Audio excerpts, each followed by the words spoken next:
ញាក់ឡើងអង្គុយអបដៃព្រោះគៀកថ្ងៃចូលឆ្នាំថ្មីក្នុងអារម្មណ៍កំពុងស្រមៃ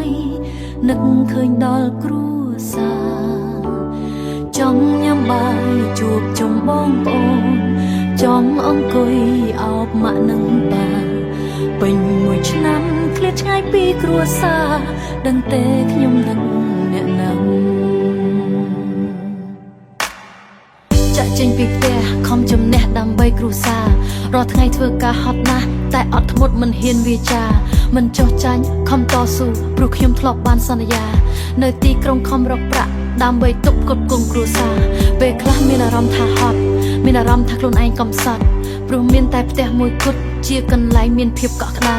ជាកន្លែងដែលអាចគេងលក់មិនសូវមានរឿងមងសៅមិនស្មុគស្មាញដូចខាងក្រៅគិតទៅនឹកផ្ទះខ្លាំងណាស់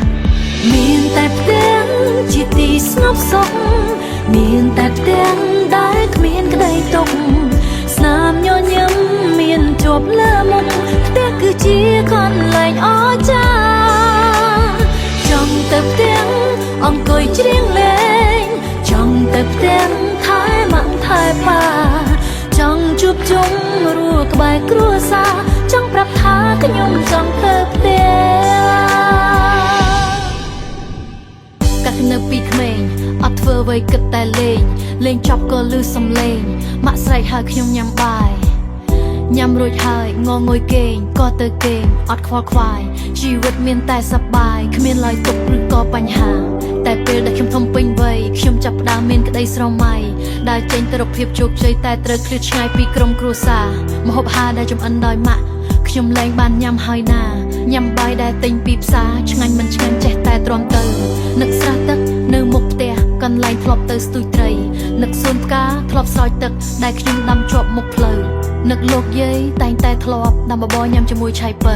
ចង់ទៅគេងកយលើផ្លូវឲ្យលោកយាយនិទានរឿងឲ្យស្ដាប់ឈឺចាប់គិតទៅវាមានតែឈឺចាប់មានតែរូតរះប្រញាប់ខំរកលុយវិលទៅស្រុកវិញពាក្យថាខ្ញុំចង់ទៅផ្ទះខួរក្បាលកំពុងទន្ទិញ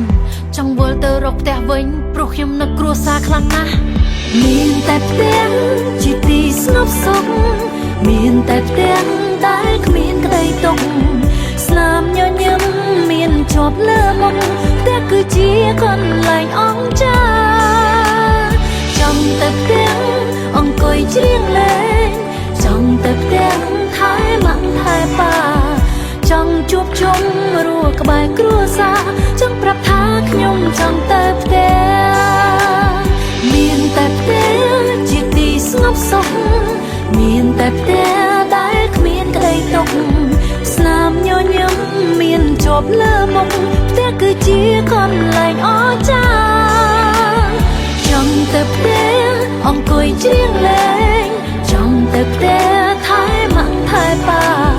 ចង់ជួបជុំរួក្បែរគ្រួសារចង់ប្រាប់ថាខ្ញុំចង់ទៅផ្ទះ